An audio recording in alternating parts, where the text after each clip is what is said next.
Bapak dan Ibu, pertemuan ini kita kembali menyambung bahasan tauhid kita. Dari awal kita sudah merinci sifat-sifat yang disimpulkan wajib oleh ulama untuk Allah Ta'ala. Karena itulah yang kita pahami dari dalil Quran, sunnah, serta akal.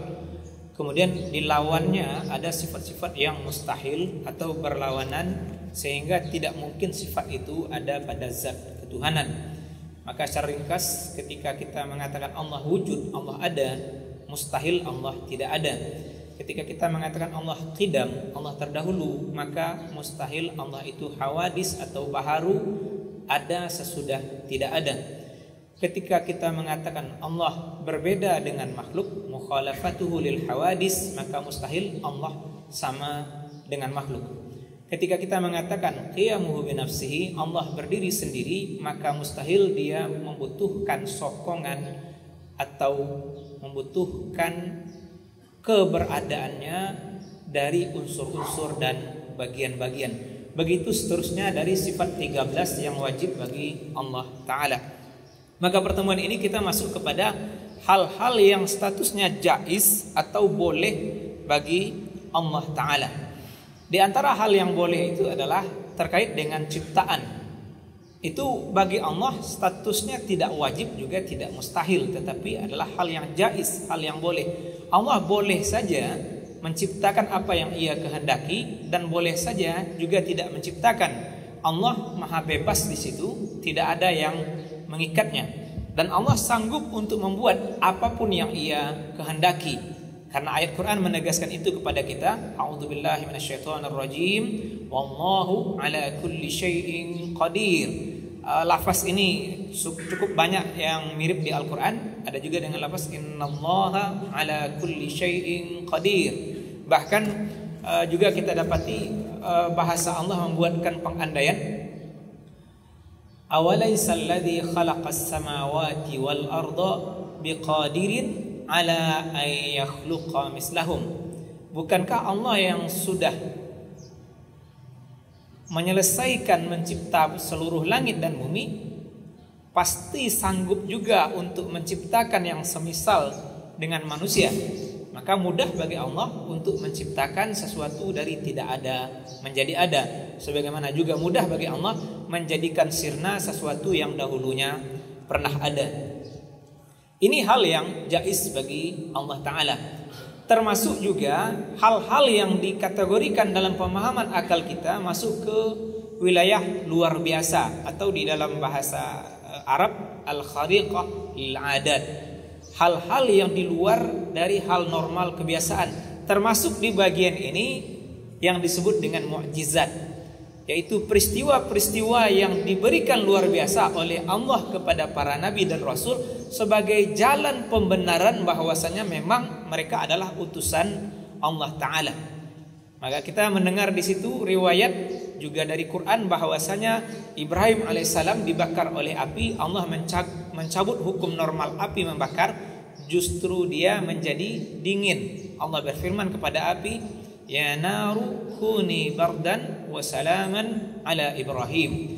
Demikian juga kita mendapatkan hal-hal luar biasa bagi Nabi SAW, bahwasanya ketika kaum muslimin kekurangan air, Allah membuat dari air sedikit, Nabi memasukkan tangannya di sana, keluar dari sela-sela jari beliau air yang terus keluar. Itu bagi akal kita mustahil. Bara liter bana air dalam badan Nabi sehingga keluar. Ini hal yang tidak terjangkau oleh akal. Tapi kalau kita memulangkan kepada kekuasaan Allah Ta'ala, air sudah ada di alam. Mudah bagi Allah secara tidak kelihatan, dia lewat ke tangan yang mulia Muhammad Sallallahu Alaihi Wasallam. Kenapa? Sebagaimana juga kita mendapati beliau dengan isyarat saja dibuat bisa membelah bulan. Dan ini dipradugai oleh orang musyrik waktu itu adalah hal yang mustahil, dan sehingga dikira sihir. Nah, membuktikan kebenaran itu bukan sihir, memang benar-benar bulan terbelah. Orang jahiliyah yang anti sihir dan mencela orang dengan tuduhan tukang sihir sudah tahu bahwasanya sihir hanya mendominasi orang di sekitarnya, tidak orang yang jauh. ternyata peristiwa belah bulan itu dibenarkan oleh kabilah yang berada di luar Madinah. Mereka malam itu melihat bulan terbelah. Berarti secara hakikat memang bulan terbelah. Dan bahkan kabarnya hari ini dari para astronom, kita mendengar mereka yang kabarnya sudah sampai ke bulan memang menemukan retakan belahan di bulan. Maka bagi kita mukmin mudah meyakini itu Allah Maha Kuasa melakukan segala sesuatu dan Dia bebas berkehendak dalam hal-hal yang Ia inginkan. Maka Bapak dan Ibu, sebagai bagian penutup dari kajian ini, hal yang luar biasa yang juga masuk dalam kehendak Allah Ta'ala, yaitu kita diberi kemuliaan untuk memandang keagungannya, atau dalam bahasa tekstual Quran, memandang wajahnya nanti di sorga. Kita mendapatkan dalam surah Al-Qiyamah, Bismillahirrahmanirrahim, wujuhun yawma idzin nadhirah ila rabbiha nadhirah.